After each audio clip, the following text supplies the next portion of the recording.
Highway पर भूतों की कहानियां हम सबने सुनी है ना। पर आज की जो कहानी है वो कोई सुनी सुनाई बात नहीं है। ये एक इंसान का अपना बेहद डरावना तजुर्बा है जो भारत के ही एक सुनसान हाईवे पर उसके साथ हुआ था। जरा सोचिए, आप तेज रफ्तार से एक अंधेरी सड़क पर जा रहे हों और कोई फुसफुसाकर कहे चुप रहो, कुछ मत भूलो। बस यही वो एक चेतावनी थी जिसने एक बिल्कुल आम से सफर को एक खौफनाक पहेली बना दिया। तो कहानी शुरू होती है जयपुर दिल्ली हाईवे पर। सर्द रात है, दो दोस्त मोटरसाइकिल पर निकले हैं और सब कुछ बिल्कुल नॉर्मल लग रहा है। पर उन्हें क्या पता था कि उस रात हाईवे का वो सन्नाटा एक ऐसा राज छुपाए बैठा है जो बहुत जल्द सामने आने वाला था। माहौल कुछ ऐसा था कि चारों तरफ घना अंधेरा, बस बीच बीच में गुजरते हुए ट्रकों की लाइटें उस अंधेरे को चीर रही थीं। सर्द हवा और मोटरसाइकिल की आवाज, और उसके अलावा एक अजीब डरावनी खामोशी। और कहते हैं ना, ऐसे ही अकेलेपन में डर को पनपने का मौका मिलता है। और फिर उसी नॉर्मल से सफर में कुछ बहुत ही एबनॉर्मल होता है। पीछे बैठे दोस्त को पहली बार एहसास होता है कि कुछ तो गड़बड़ है। जब बाइक चला रहा उसका दोस्त अचानक से एक बहुत ही अजीब, मतलब समझ से बाहर एक हरकत करता है। सोच कर देखिए इस सीन को। बाइक पूरी रफ्तार में है और जो चला रहा है वो अचानक अपना सिर पूरा 90 डिग्री घुमाकर बाईं तरफ घूरने लगता है। उसका शरीर तो आगे है पर उसकी नजरें वो कहीं और ही जम गई हैं। जरा सोचिए, पीछे बैठे दोस्त के लिए ये कितना अजीब और डरावना मंजर रहा होगा। और फिर उसने साइड मिरर में अपनी दोस्त का चेहरा देखा और चेहरा डर से बिल्कुल सफेद पड़ चुका था। ऐसा लग रहा था मानो शरीर में खून की एक बूंद भी न बची हो। ये एक अनदेखे खौफ का साफ साफ इशारा था, एक ऐसा डर जिसे पीछे बैठा दोस्त अभी तक समझ ही नहीं पा रहा था। और तभी वही डरावना ऑर्डर फिर से सुनाई दिया, लेकिन इस बार एक दबी हुई, कांपती हुई आवाज में।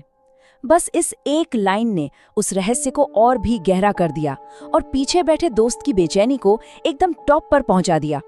सवाल तो यही था उस दोस्त के मन में, और अब शायद हम सबके मन में भी। आखिर उस अंधेरे में ऐसा क्या था जिसे सिर्फ बाइक चलाने वाला ही देख पा रहा था? पता है, ये खामोश खौफ पूरे 15 मिनट तक चला।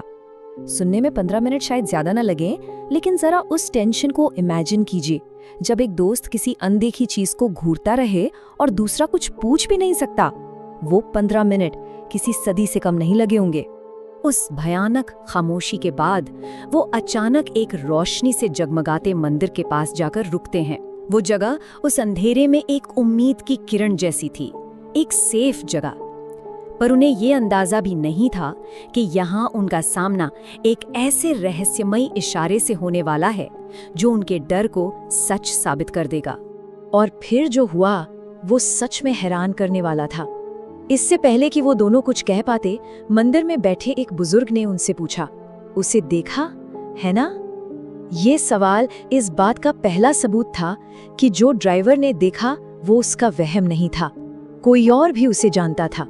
उस बुजुर्ग ने बस 2 काम करने को कहा।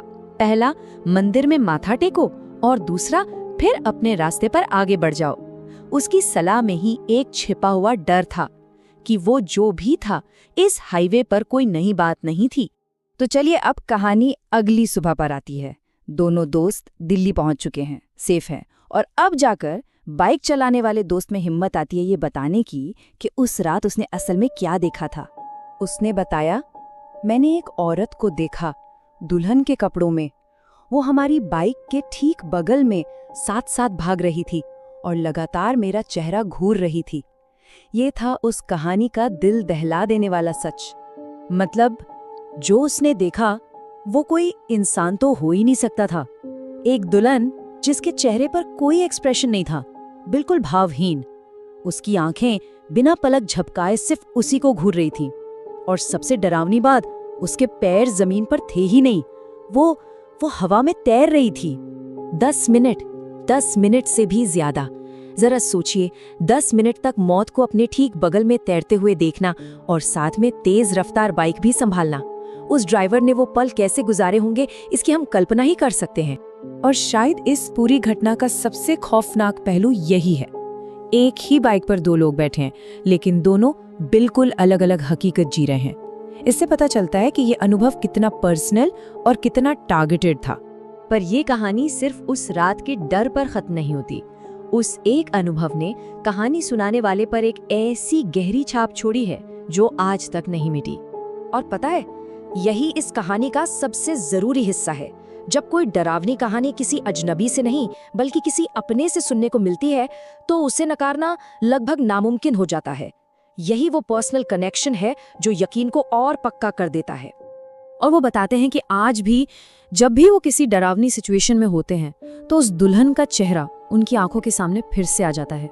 तो आखिर में एक सवाल तो उठता है, क्यों कुछ कहानियां, कुछ अनुभव हमारा पीछा कभी नहीं छोड़ते? ये डर, यादें और कहानी सुनाने की ताकत, इन सब पर सोचने के लिए एक बहुत गहरा सवाल है।